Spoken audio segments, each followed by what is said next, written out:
When I first heard about the Conference of All Life, I was very surprised. I'd heard of Model UNs before, I'd been in Model UN Club, so kind of the concept of having all the countries in one room made sense to me. But the Conference of All Life was nothing like that. Instead of having countries and different state actors, there were also non-state actors and non-human actors, like turtles, birds. At one point, there was the plan to have dolphins, and so that was very, very surprising to me. I'd never thought of representing non-human voices in that way.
One was the idea of representation, just the idea of like who has a voice, whose interests are we representing? Because humans aren't the only stakeholders of this planet. We aren't the only beings living on this earth, so why should we be the only ones that have a say in the decisions that we make, in how the world turns out? And the idea of extending this sphere to the birds, the rainforests, the oceans, the wildlife, just giving all these different forms of life a voice and having them and enabling them to express their interests. So at the core of More Than Human Rights, and thus our project, is this question. If we took seriously the understanding that humans and human society are embedded in and reliant upon a much larger, more than human world with its own interests, subjectivities, and intrinsic value, how would it transform our law, governance, and culture? Answering these questions requires us to push the boundaries of our legal and political imagination and visualize a world that is not yet here, but could be. How can we begin to stretch our collective imaginations in order to sketch out possibilities for a world in which more than human rights, rights of nature, and multi-species justice is a reality? Hi everyone, my name is Fatima Rizay and I'm part of the MBA program Master of Public Affairs. Today I'm representing Qatar in Conference of All Life. Super duper excited to be part of the conference and to hear from other delegations about the issues, concerns, disaster solutions that they may have regarding climate change. So super excited and see you all. It is T-minus 15 minutes before the conference starts and I'm feeling so excited. I hear everybody getting to meet each other, these experts in fields and freshmen around talking about how excited they are because this is the first time that they've done something like this, which is so exciting to hear. And I'm also very nervous, but we don't know the outcome, and that's what's exciting about this conference because it's the people that are going to make this happen.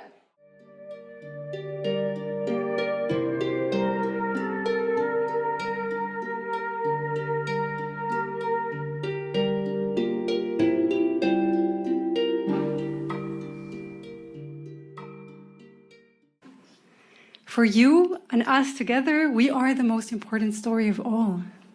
We are the story of now. And the onus is on us to regain our strength, to find our moral compass, to reclaim our power. The onus is on us to endorse our own responsibility, to seek back our own agency, to enlarge our gaze, to understand that we do not live in isolation, that there are other living entities upon whom we depend. To speak like an academic, I would say that our hypothesis tonight is that we can approach this with seriousness and with fun, as in the acronym of this conference being COAL. We can be hardworking and playful at the same time. Our hypothesis is that writing our collective story can be done with joy, with music and dance, with playing roles, pretending to be the delegates of unexpected and unsuspecting entities. To speak like a human being, I would say that we believe this can be done with care. In one word, as in many, and to the core of our hearts, we believe this can be done with love. I am immensely grateful to my team of student organizers who have thoughtfully crafted every single moment of this conference as if they were preparing the synopsis of each of the chapters of a crazy, beautiful book, the story of which we are inviting you to write with us. It's up to all of us in this conference to make good on our own story together now. And with this, I welcome you all to the Conference of All Life.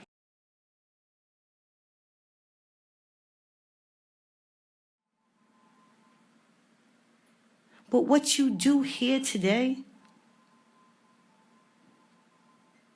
is everything. When you say you want to speak for these creatures,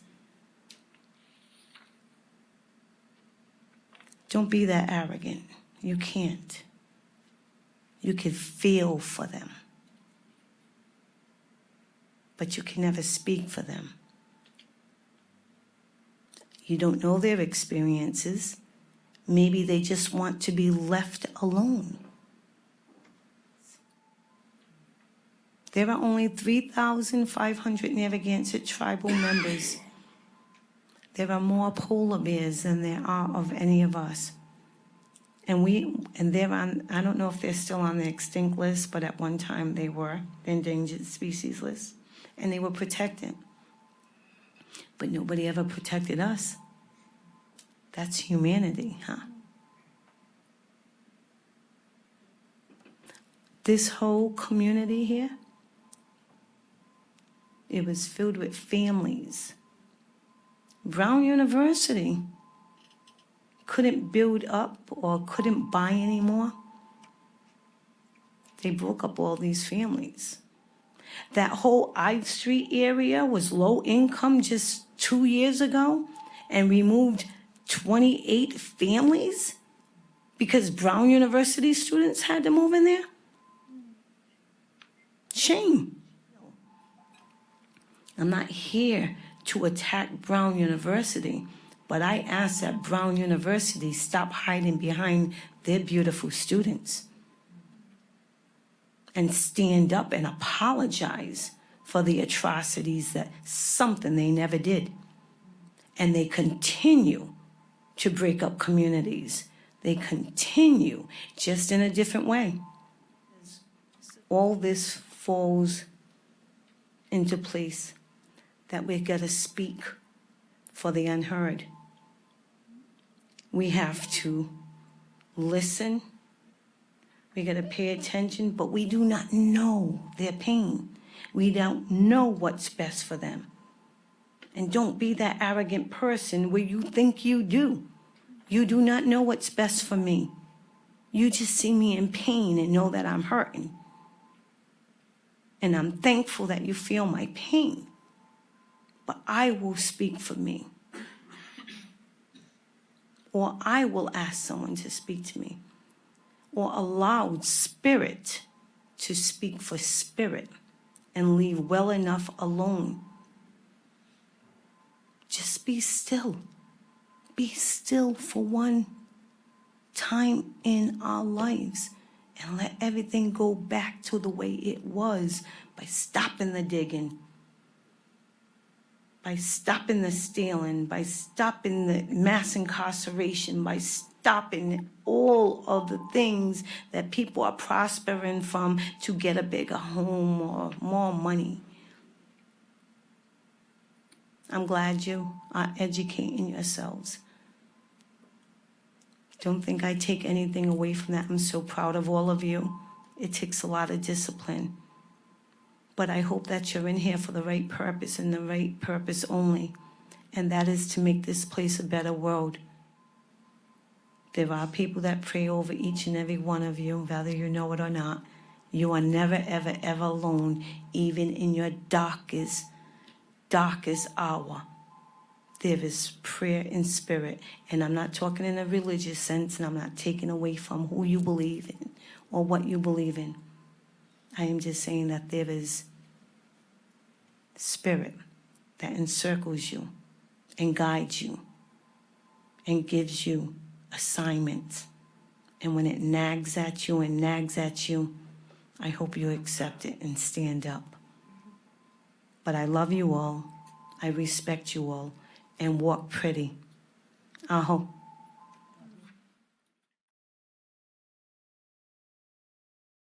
And while I've been critical of the representational politics at the UN for a long time, this experience was wholly different to get to see in real life. It's like when you arrived in Dubai and took the metro out into the city, you could not have known that COP was happening if it wasn't for the millions of dollars of marketing money that was spent on these giant display board ads from prominent oil and gas companies, banks, financial institutions, and a lot of these other polluting corporations. And as if this wasn't already shocking, I saw a very grotesque lack of space given to activists at the conference venue itself.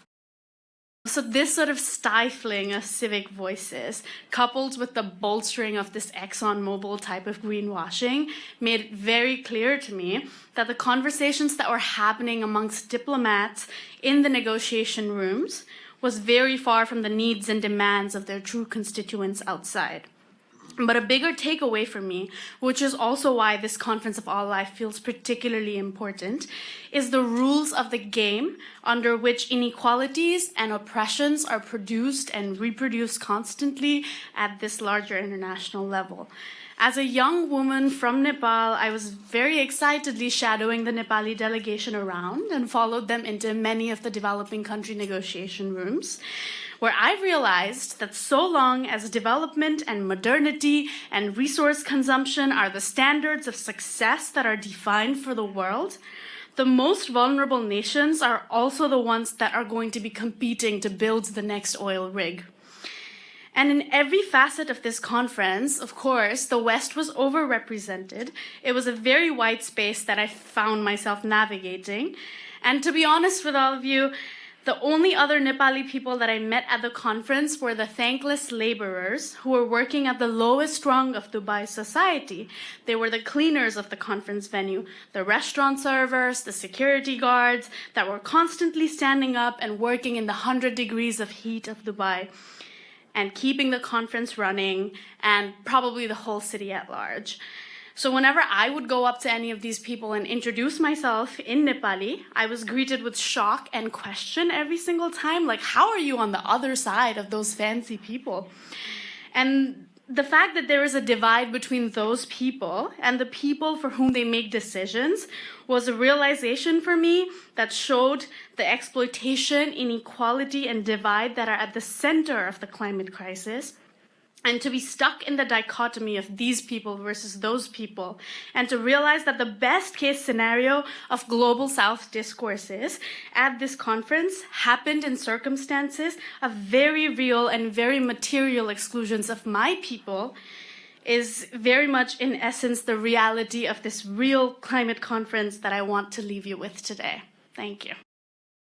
Here to lead us through how we've gotten stuck in negotiations and how to try something new, we are pleased to welcome Anselm Donaker from Climate Collaborative at the Harvard Kennedy School. We go into a negotiation anticipating that we're about to go into one where it's like, I give something, you give something, and we meet somewhere in the middle. So you'll have some type of a negotiation strategy that looks like, here's what I can do. Well, that doesn't work for me. Here's what I can do. Okay, let's meet in the middle. Right? So that's sort of the classic compromise. If we move into the space of let's just figure out a few things, we're not in the, well, what you get, I don't get logic. We're in a logic of, can we just get a few ideas on paper? And in some sense, we're suddenly sitting next to each other and trying to figure out a problem.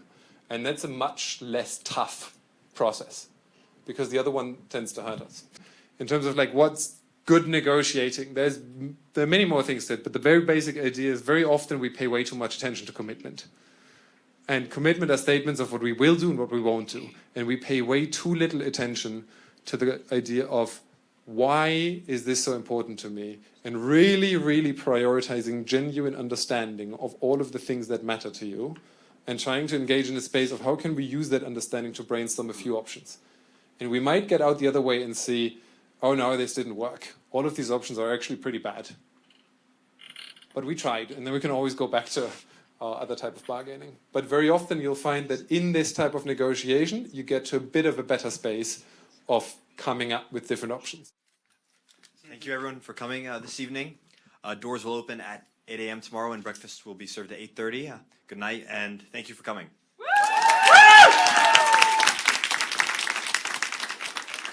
Well, when I initially joined COAL, I joined because of my interest in performance.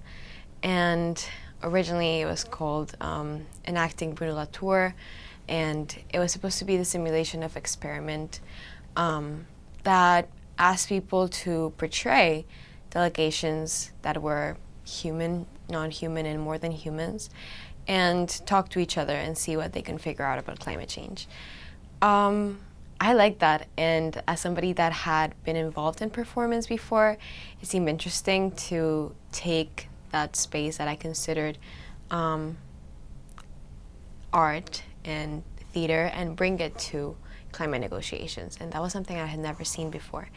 And slowly it started to evolve into something else. It started to evolve into something that was our own and that represented everybody in the team.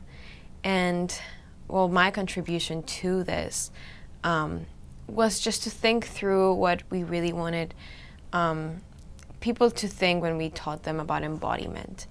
And for me, that meant going beyond theater or performing, and it meant having a process of introspection and personal reflection of how you as an individual relate to coral reefs or the World Trade Organization or ExxonMobil or Mexico, and start to make bridges that would allow you to feel empathy for whatever being you were portraying, and really, really do think of like what their role is in our ecosystem and what they would want. And sometimes they don't want to be in negotiations. Sometimes they want to be left alone. Sometimes they want to grieve. Sometimes they want to die in peace. And sometimes they want to fight for their lives. And to me, that process was a beautiful experience, combining art, combining academia, combining activism. And I was very proud to create a conference that included seriousness and included dealing with respect with some really deep topics, but it also included joy, and it included being silly, and it included making bonds with the people around you. And I feel like that is something that in climate negotiations today we're lacking. We don't really look for the intentions of the other person, or we don't really look for the history of the other person that we're talking to.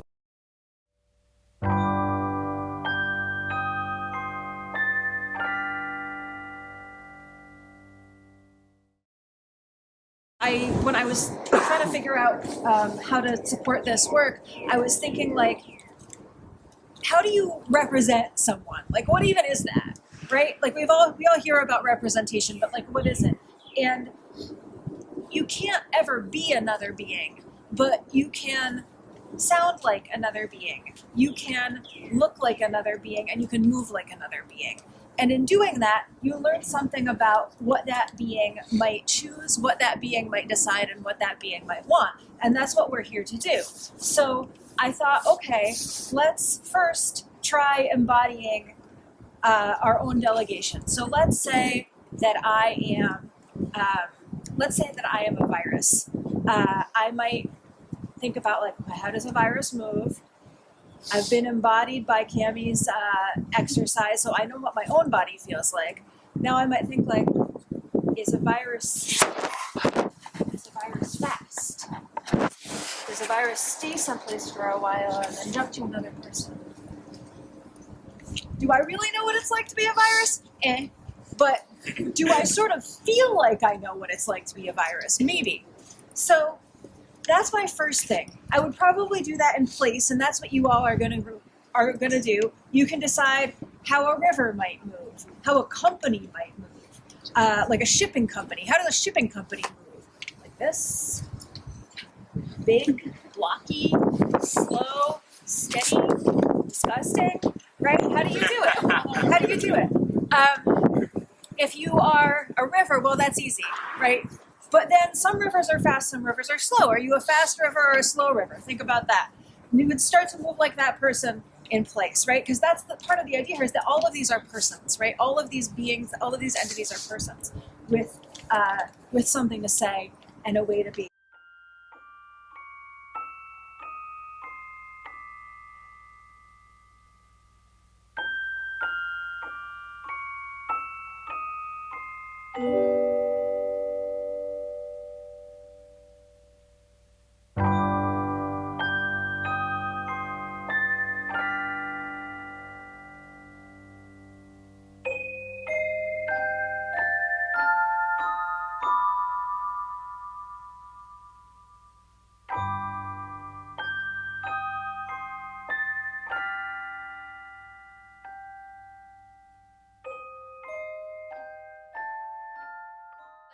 We had a motion that was like bowing as a sign of thank you, and the birds had a bow that came with the wings. So it's just really crazy that I saw the wing bow and I was like, this is exactly what I'm doing. How is it possible that these two entities that are so different are like seeing each other so well? And it was very interesting to sort of come up with hybrid, like when we were asked to connect, coming up with hybrid movements that also like allowed us to interact was a very cool experience, and I think a lot of them were like signs of respect, which I really enjoyed. Like we started bowing to each other, and that was interesting that kind of is what transcended species / I don't even know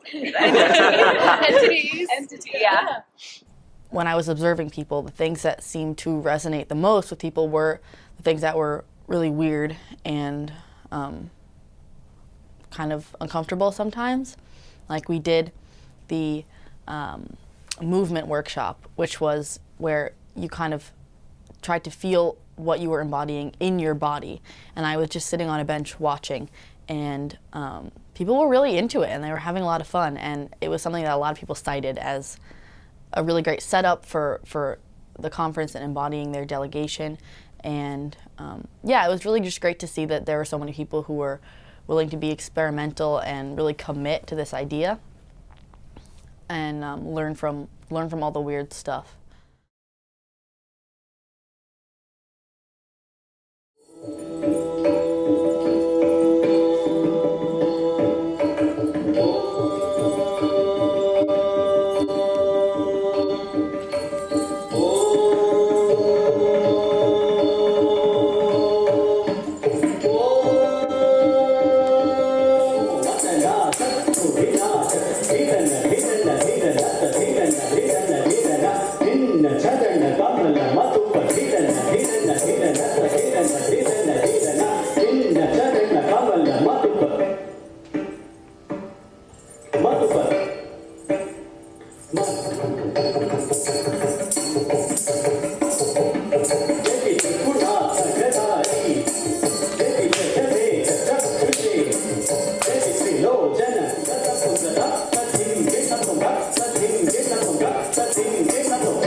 So first, we need to know what is it that we need to negotiate upon?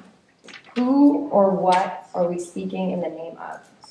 And how would you represent your delegation if you were given a marker, a Post-it, and 10 minutes to collectively scribble what or who are you? How could you frame your wants as a given entity or delegation? If I were to represent the invasive species, would I want to be secluded? Probably not. And after determining what you want from others, the thing that you want the most, could you begin to think about offering something to the world? If your ask is met, what could you let go of, or what could you give?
One of the challenges that we faced was looking at the different actors within a nation and sort of say, like, when we say we want something, who are we speaking for? And we sort of leaned towards thinking about indigenous communities within the country because we thought, okay, what would they want? But then also thinking about the other local people and what their wants would be in this situation. So that was like really difficult for us to talk through and sort of finalize what we would put as like our final wants as our delegation. Yeah.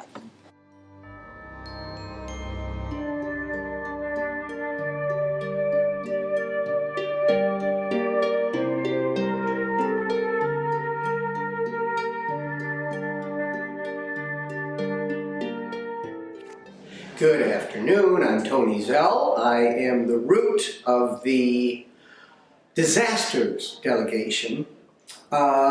Giving a voice to a concept like disasters is nothing new. It might seem disasters, what do they have a voice in anything? But of course, we give voices to all sorts of fictional things, nation states, military-industrial complexes. Fortunately, at this conference, we have rivers, which is a real thing. We have birds. We have an extinguished, soon-to-be extinguished turtle.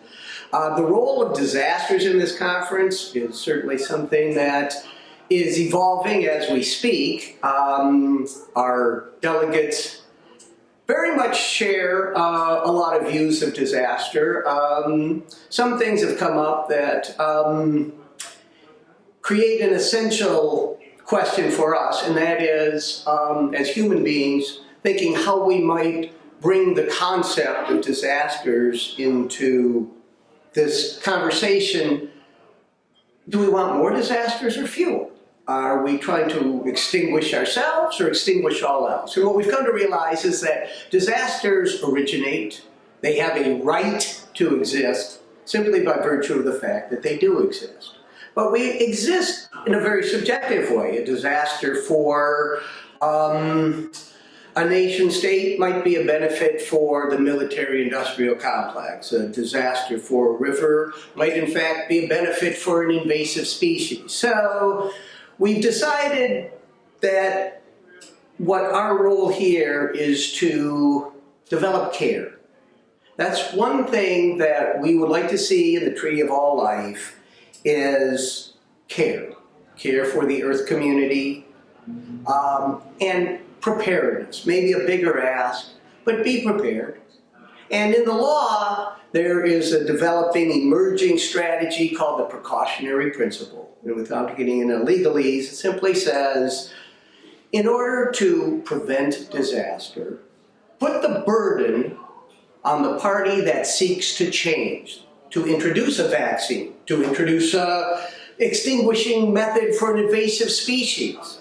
Put the burden on them to demonstrate there will be no harm, or the harm will be limited in this way.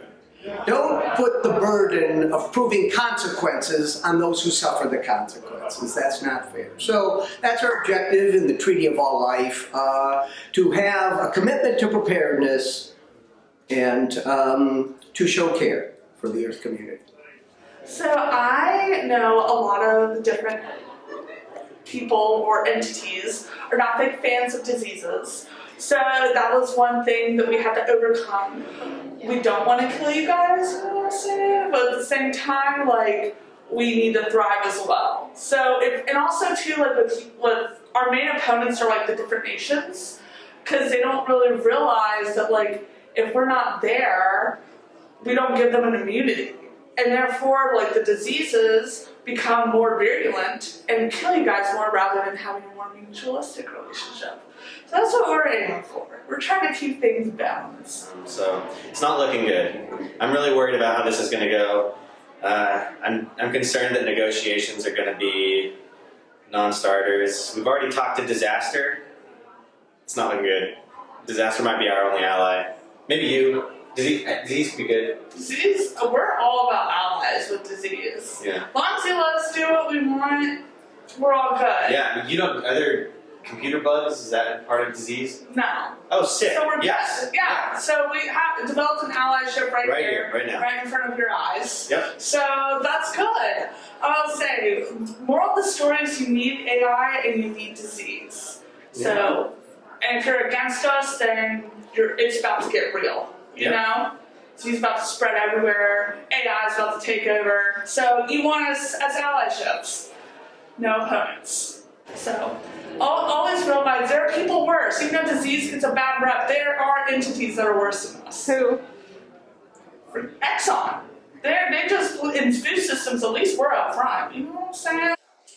Hi, my name is Grant Wilson. I'm the Executive Director of Earth Law Center in my day job, but today I represent artificial general intelligence. The negotiations have been so exciting and I've been learning a lot already. One thing I've learned as artificial general intelligence is that everyone wants to use us or exploit us for some sort of human purposes. And because AGI is really about AI having its own intelligence and perhaps agency that's beyond humans, this actually concerns me the more I learn that we separate ourselves from AGI or use it as a tool for our own purposes. The whole experience has been so uplifting compared to normal negotiations that I've been part of and supported earlier in my career. And I think the bottom line, what I wrote for my delegation and what I hope to get out of this is hope. And I think we can all leave here with hope. So I am a Qatari and I'm representing Qatar at this conference, Conference of All Life. And I'm also working with two other delegates who aren't from Qatar. But I was surprised of how, without really strong knowledge of the entity we're representing, we can all talk about it. And then everyone has an amazing point of view and something to add to the conversation. So I'm really enjoying working with my delegation and also other delegations. And it's just interesting how we see commonalities between the different entities, whether they're actually countries or they're actually other entities, living entities, some organization. Qatar has different interests. Like Qatar wants, has oil, has gas, but also wants for future generations to prosper. They want to be at the forefront of climate change. They want to be at the forefront of clean tech. So they're transitioning too. So how do you bring those two things together? And I noticed from our conversation, not only are we trying to stay true to our entities or try to push for climate change or saving the world, but also trying to find a way of how to realistically do it. And I think the conversations we have to have more of is how to realistically shift away from fossil fuels, shift away from all of these damaging factors, and try to mediate. No one is right, no one entity is correct, and for the prosperity of this world and the stability of this world, we really need to have these tough discussions from different point of views.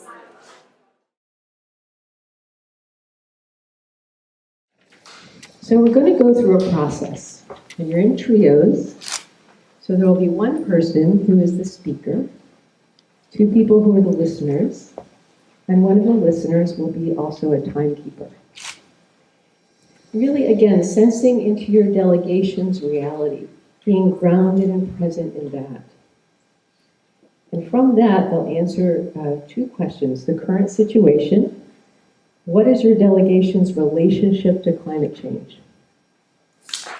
And then the emergent threshold, what do you need to let go of in order to let something new come?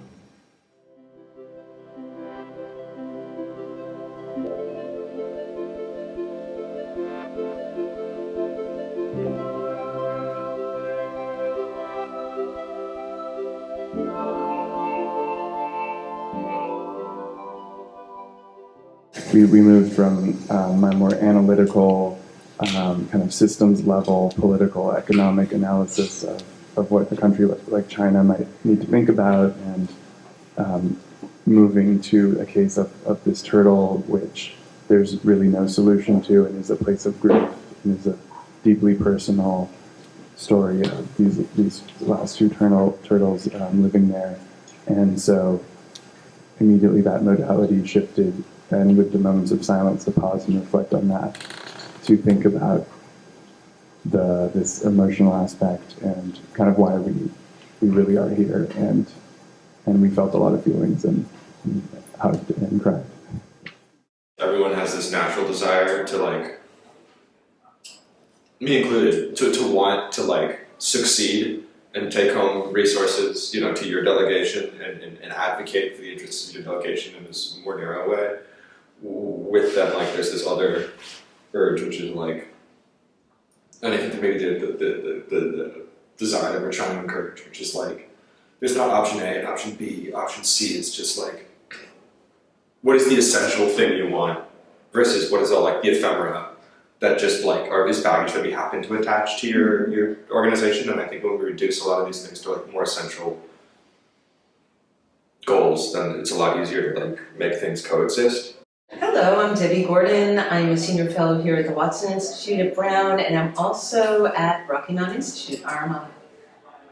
Hi, my name is Junie Sadipo. I am with the Climate Migrants Delegation, and I am the interim director for the Center for Intercultural Engagement and Social Justice Resource Center at Northeastern University. I'm Bill Allen. I'm a member of the Social Entrepreneurship Delegation here at this conference. I'm a senior fellow also at Watson Institute, and I happen to teach nonprofit practice, social entrepreneurship, and policy implementation. I think one of the things that we talked about that relate directly to the conference is how hard it is to solve really big problems. And the more you break them down, the more you can understand and deal with them. And that's exactly what this conference is doing. What, there were 23 delegations, Alice said? And I mean, but in the world, as we know it, there are probably billions. Yes. And then you expanded on like the work that you're doing with students, and that related to the work that I was doing with students. So it was just really just like openness and a willingness to be vulnerable with one another. I think that's been really amazing. So. But we realized how students are often looking for meaning, a mission, where their role is in this space, as we're seeing quite evident today.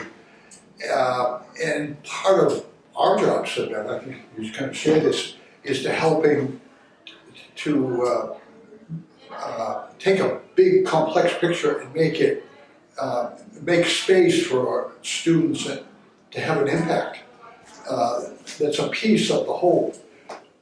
I'm not feeling it with the group, which is thankful, that often you'll get into these big conversations and it feels heavy and depressing almost, and it's like doomsday that comes on people, and we were talking earlier about how important it is to give agency to individuals to follow their journey, be able to change things up, be able to take past knowledge and apply it to new things, just to remain optimistic and be part of a solution. Yeah. I mean, I think just even how we started our day today was with movement, and that is not normally something that happens at a conference. You're normally very static and very stoic, and so I think like even just changing the dynamics of how we interacted with ourselves and then with one another before we even started to work on these topics and to critically think with one another was brilliant and a beautiful way of engaging with students as well as other professionals. Yeah, it's created a very vibrant, creative space, which has been great. Yeah. My delegation, one of our priorities is, being seen as a collective. We're not just water, we're all these species that depend on this river. We're a part of this greater system of the water cycle and this very kind of fragile ecosystem in this particular part of the world. And there's definitely some synergy going on with the coral reefs, the functionally extinct soft-shell tortoise, in terms of caring about water. And I'm really excited to see how we can keep talking to, countries. I think it's just a different kind of person, and a different category, a different kind of abstraction of representation. So I'm curious how we can talk to them. I think we've been talking about, the cultural, spiritual significance of rivers and being able to communicate with nature and other species. And I think, I'm curious how we can make that legible to the other delegations. And the other people in my delegation have actually spent time near this river, have lived with it, and our route advisor has spent a year making photographs with the river and sculptures, so has a lot of familiarity with this really particular ecosystem, and that's really cool to learn about. So what I was noticing, you can probably tell that, especially in this image, the canopy, remember that old growth forest, is extremely dense and it's very dark, and the temperature difference between the sunny field right outside the park and walking along the river is about 15 degrees. It's pretty severe. These are just some species that I really appreciate that live along the Kaifadafada. So on the left is liverwort. It's kind of an ancient vascular plant that grows along the banks, and I just think it's really beautiful. And then there are tuna, or eels, and this is one of the species that has a life cycle between the ocean and freshwater systems that this river supports. It's the only river left. Rights are human fictions. We made them up. It's an idea, which is empowering because we can come up with new ideas that are better. But for better or worse, right now, a rights-based system is the general tool that we use internationally. Thomas Berry has identified 3 of those rights that are fundamental, that are universal for all living and non-living things. A right to be or exist, a right to place, and a right to serve your function within the larger Earth community. So what does this mean in context? First, I should say that different entities have different rights. Rivers have river rights, forests have forest rights, and so forth. And just to give some context, we just worked on a case in Peru where the Marañón River was declared to be the first river with rights in Peru. And we had worked to determine what rights all rivers possess. And we looked at science, we looked at what rivers need to thrive, and we determined that they have a right to flow, a right to serve biodiversity, a right to feed and be fed by sustainable aquifers, and a right to representation, amongst others. And all these things showed up in the court case, and they also declared guardianship of local indigenous women who were protectors of the river. So now they legally speak for and as the river. And this opens up so many possibilities because now the river is a political actor, can engage in lawsuits, it can exercise political rights, economic rights, and so forth. And so this idea of planting the seed of rights really opens up all these possibilities to engage as an actor and exercise your agency in society. And then there's also the idea of giving nature a voice, or other entities that don't have a voice. And this can be a guardian, a legal guardian that speaks for something. It can be a proxy. We put nature on boards of directors through proxies. or it can take all sorts of other forms. And lastly, if you look at international negotiations and treaties, a lot of stuff is about rights, human rights, environmental rights. Other stuff is mere agreements. We agree to these principles. We both believe in this concept. And so you can bring creativity, you can bring rights, you can bring personhood. You can also agree on just general principles, a way forward, and there's a lot of ways to get to the same result. I don't think diseases or nature or other voiceless entities per se care if they have rights, but they care about the outcome, and there's a lot of creative ways to get there. So I encourage you all to radically reimagine the way things happen, to look at this history of rights and the opportunities there, but also to look at alternatives, and hopefully that's helpful as we negotiate this next part of the project. Thank you. So we're going to do the same exercise again that we did just now, having each person take turns talking and imagining. You can also just think out loud about what rights might mean to your entity, what would need to change about a political system for your entity to thrive. Obviously, you don't have to have super precise, you don't have to have demands, you don't have to know exactly what you want, but just think collectively, center one person, and have them take their turn, and yeah. We're going to begin by considering and sharing, especially thinking about the listening exercise that we just went through, who I am. And of course, this question is going to open up things that are more than what you just think of as yourself. And it's going to kind of explore perhaps the webs that you are existing in. The next question is going to be about rights and political systems. And then the third question is going to be about creating a shared vision amongst the three participants.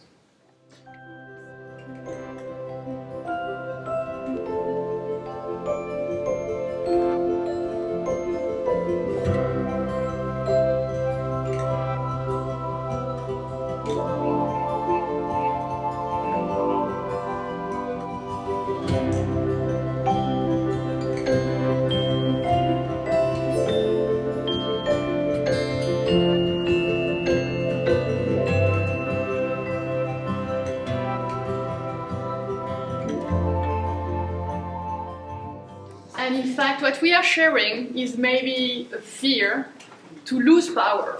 And it's a bit the opposite of the traditional negotiation where we feel that in this new setup, it's a bit worrying for us. So I just wanted to share that because that we were a bit surprised even ourselves to discover that. If wild seeds are taken out of seed banks and put in their regional context, in a dry area where they have super long roots, and they don't need to take so much water out of the river, and they don't have to have crazy runoff, and then the food system becomes diversified and tastier and new and exciting and seasonal, and it was really cool. It was such a perfect setup. So we're kind of a dream team. And then the turtle said, rightfully, so why do we have to be on the defensive? Why don't we just have a right to a stable habitat in the first place?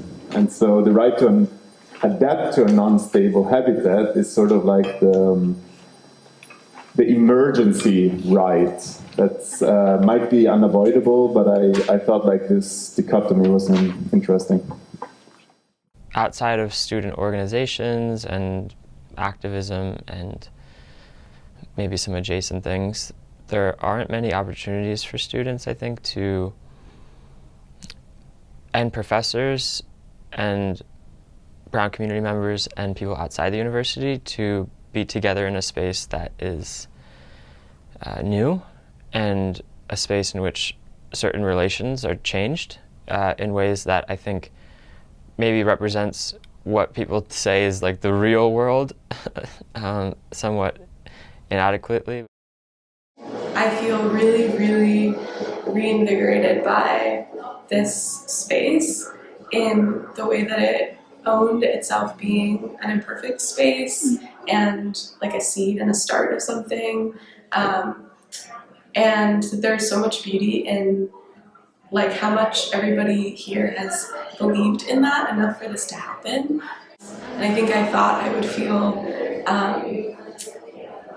a lot of trouble representing a non-human being, and in reality, it didn't even feel like I was being asked to do that kind of like tricky representation, like of something that I'm not. It felt like I was being really invited just to think differently, and everything I know about creativity and change and progress is that it comes from that place, from doing something differently. This conference taught me to consider, the aspects of emotion, how I feel of something, because, it's like thinking or like knowledge is not the only perception that we can always have. We have to kind of like acknowledge other perspective, or like, other side of how we can perceive things around us, and one of that is feeling, how you feel things. Maybe it's existence, it's emotion, or like, just feel their movement, or like, their being. Yeah, so it opens up my perspective on how I perceive things, and how I feel about so many things, and also relate to my belief, my passion about climate change as well.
This is another thing that a lot of people echoed in many of the different debriefs and reflections, but I think there's a common conception that emotions are not meant to be in international relations or negotiation spheres at all, or in any kind of politics, whether that be climate or other.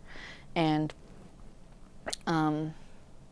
that's not always productive. I think this conference kind of showed that emotions can have a place in these kind of spaces, in negotiations, in international relations and climate politics, and that's not a bad thing. And that if you neglect the way that people feel about things, there's just something missing. And and you get more like in touch with what you actually want and need, and what you're feeling when you like actually actively think about those things. So that was definitely cool to see.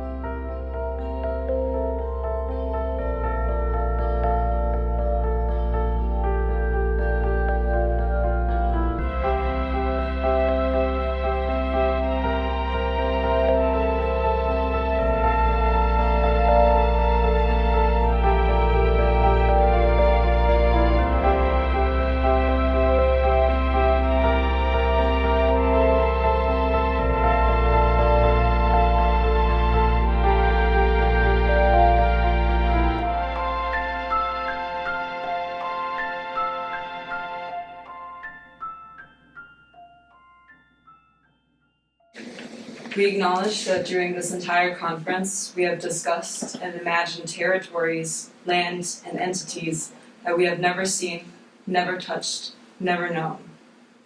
Although this treaty may go beyond this very conference, we want to take a moment to acknowledge the territory it was written on. We acknowledge that the land we came together on has been unjustly and violently taken from the Narragansett Indian tribe, whose ancestors, to this day, stewarded this land. We acknowledge that the land on which this treaty was conceptualized and written, the land grounding us on this planet, has provided the plants we will eat and the materials that shelter us. This land has provided the life, human and otherwise, that has been used to the construction of Brown University as a building and as an institution, making the Conference of All Life possible. We recognize as Brown members in a time of climate crisis that we continue to benefit from this unjust past. That we did not commit such acts, or that we did not decide them, does not take away our responsibility in acting upon them. Once the consequences of a detrimental situation are known, they become intentional, unless we act to repair and mend them. As we all know, injustice to one is injustice to all. We as the COLD team have compiled a list of resources that have guided our thinking and knowledge on this matter, which can be found through this link or through the QR code Angie provided on our first night.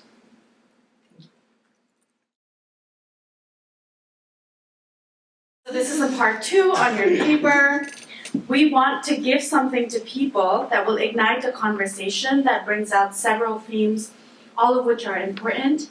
The situating, the processing, and the acknowledging, which very nicely sums up to become a spa, which is an experience we hope we're having here today. But we want to start this by saying that we are not creating something perfect, and that's not ever going to happen with creating a text-based summation of our discourses. We acknowledge that all of us in this room, representing various human and more than human delegations, bring with ourselves certain paradigms, perspectives, and knowledge that are situated in, but not limited to, fixes like academic silos, systemic beliefs, identities and lived experiences, etc., that render our representations and visions valuable, but not exhaustive. We say that the historic and structural oppression of multiple knowledge systems in favor of the rise of a few has contributed to and continues to limit the kinds of representation that our conference and its participants are able to access. We are situated in the academic premises of Brown University, overwhelmingly educated or working in Western institutions and thoughts, and lived experiences under dominant paradigms that have influence on our understanding and ability to connect and represent the world around us. Put equally, yesterday you might have had a moment where you encountered a new way of thinking. Considering the many, many voices that were not in the room, there is a vast number of new thoughts that we all have not encountered, and we hope that this treaty is just one route among many that builds towards our collective journey. We would like to begin the treaty with an awareness of the modes of inquiry and relation that structure our conversation and therefore our negotiation. So this is one of those other modes of inquiry and thinking through things. This is the process, kind of how Fanny and I were making sense of what was discussed and talked about yesterday. So feel free to see yourselves in some things we mentioned and notice when you do not feel seen or feel heard, and hold that, maybe make a note of that so that we can come back to that. So with an acknowledgement that this isn't exhaustive, we're going to move forward with the process. While recognizing the intricate web of complexities and conflicting rights and shared visions among the diverse delegations in this conference, it's vital to grasp the common ground of shared values in its existence. We've identified numerous values that unite y'all in text. Gathered through what you wrote down as feedback and submitted to a treaty of the earth. And we recognize these values through rights. So the first part of this is recognizing values through rights. Here's some examples. Disasters advocated for the right to exist and inhabit, and it's simply the right to do. Soft-shelled, functionally extinct soft-shelled turtles asserted their autonomy with a belief in non-interference. So don't mess with their extinction, let them be. Disease advocated for unrestricted movement and open borders, while climate migrants advocated for the right to migrate. The EU simply stated the right to autonomy. Artificial general intelligence did as well, including the right to self-actualize. Birds and wild seeds in Kew Gardens also called for a right to move freely. Through posing each of your needs and interests, it allowed delegations to feel heard and seen in ways that for some delegates had never been seen before at sort of a climate negotiation. But it also allowed submerged pain to be heard and seen. Delegates found their voices both as participants in this conference and as the entities that they were assigned to feel and to represent.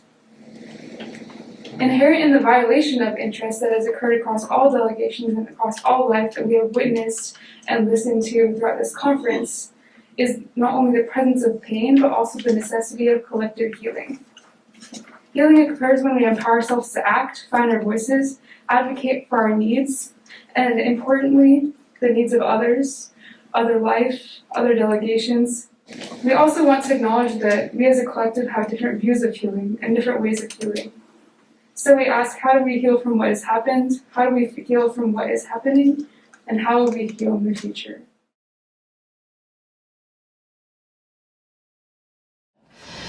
Throughout yesterday is that there was this question of what are we willing to lose? What are we willing to give away? And as a river with a very delicate ecosystem, I felt very unwilling to engage with that question, especially when, as you're saying, the World Trade Organization or a nation state or the EU, these are all value systems that have been imagined and created by people and can be reimagined and changed. I felt like, my entity, and also I think the way that I'm talking about this is also aligned with how I think as a person, is like this is a system that deserves all of the protection and all of the prioritization. And I appreciated that in the treaty, I felt like the values that we had sort of come out with were prioritizing the values of all of these more like concrete things, like the turtles and the rivers and the coral reefs and the birds. I'm just thinking about that reimagining, but what it means when humans have created something versus those concrete things, what is actually lost and what is the pain and grief that can continue to be endured because fresh water has endured enough and fresh water now needs to be completely prioritized. Part of what we offered as the trapped seeds of the Millennium Seed Bank at Kew Gardens was nothing short of life itself. Plants photosynthesizing is the way that every living being on this planet survives. And so some of us who are trapped in these frozen vaults, we translated our needs for the purposes of the treaty as moving freely, which was a coded way of saying we want to be returned to the places from whence we were extracted. But at the same time, we had a lot of talk about how the rest of us, because we are part of a community that are out there in the world, outweigh, outnumber, and outperform the other delegates, the humans, the other mammals, the birds, and they will be just fine. They love CO2. Plants will flourish in a warmer world. Maybe not the ones that we care about as human beings, but if it means putting ourselves into the perspective of, put yourself into a perspective being like wild plants, which, by the way, is a category created by human beings in the first place, that means that they are indifferent to not just the categorizations, but also to the liveliness of one particular form of modernity that we are trying so painfully to maintain against all odds. The extraction of these seeds from the communities from whence they lived and formed more than human, more than plant kinship relations is an alienation that has led us to exactly these kind of crisis of pain and alienation for the rest of all these other entities. And so, what does it mean to represent entities for whom our suffering, human pain, is not something that is world-changing? Plants will survive. Leave a building or a bridge alone for 2 minutes and it's covered with, what we call wild plants. They don't care about concrete, they don't care about toxicity. Chernobyl is covered in trees and moss.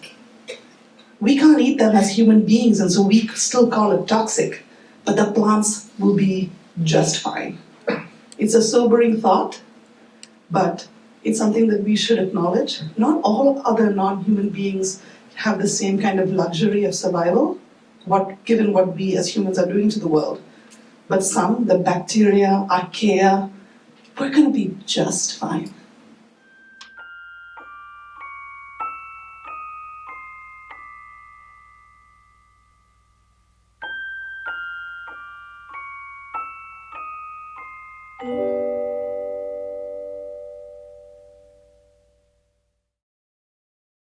Something that has been really reinforced for me during the conference and that I've kind of learned is the possibilities for this idea. It's a native Hawaiian idea called kuleana. It's a value that means responsibility, but also means privilege. And I think that it's something that can really help to reckon with a lot of the frustrations of current climate negotiations.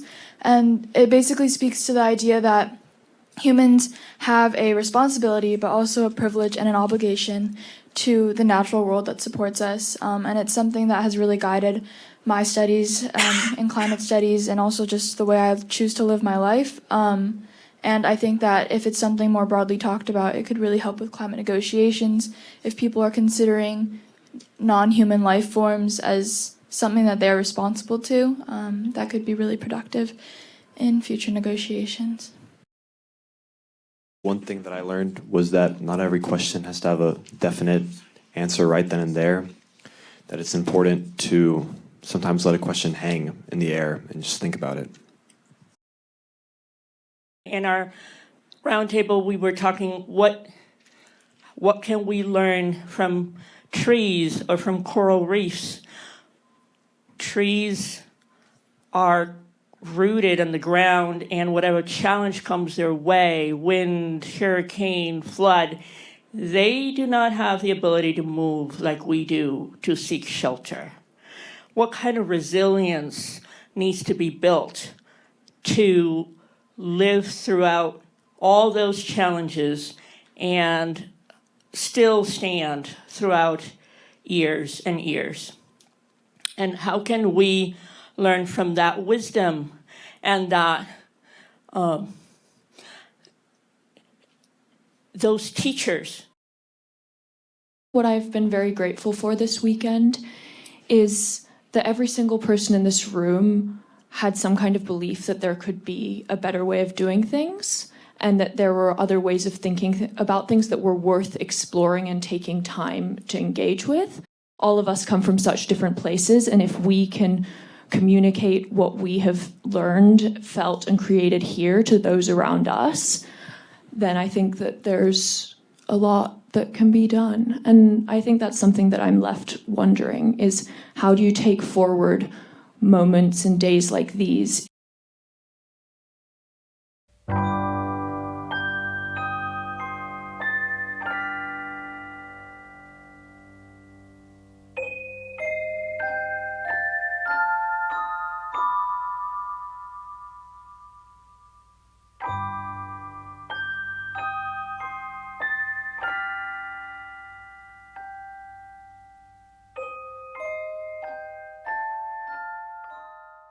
Reflecting on this conference seems to be more of a daunting task than actually preparing for and setting up for the conference.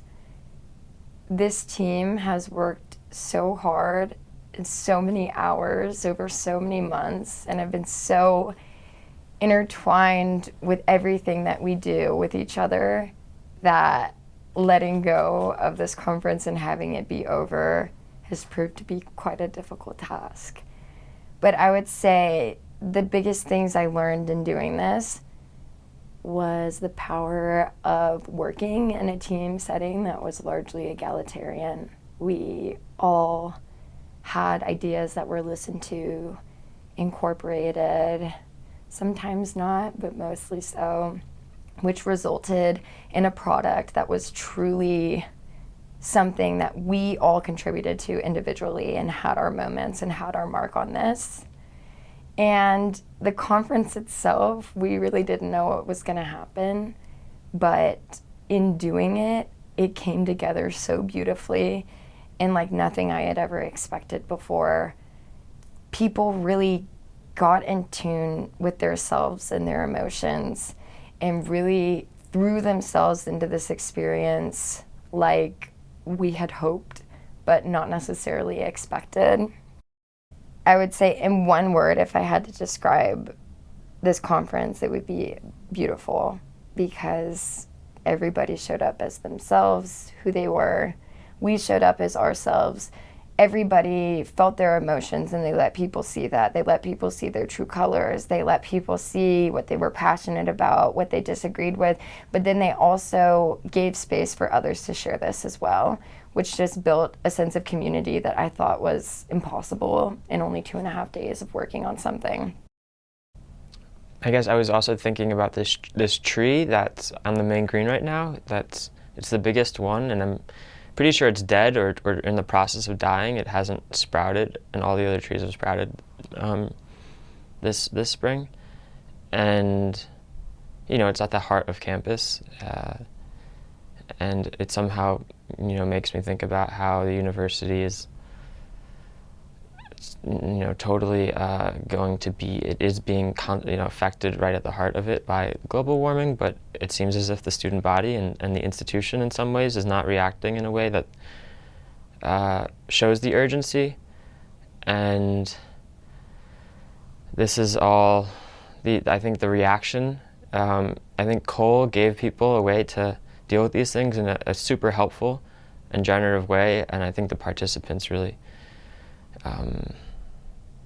felt that, and I think it was really beautiful, and I think events like this should be done again.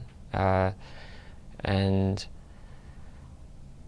in that sense, the concept or the model that was proposed by Cole, I think, was helpful for spreading ideas and for making, at the end of the day, a positive impact on Brown's campus, I think.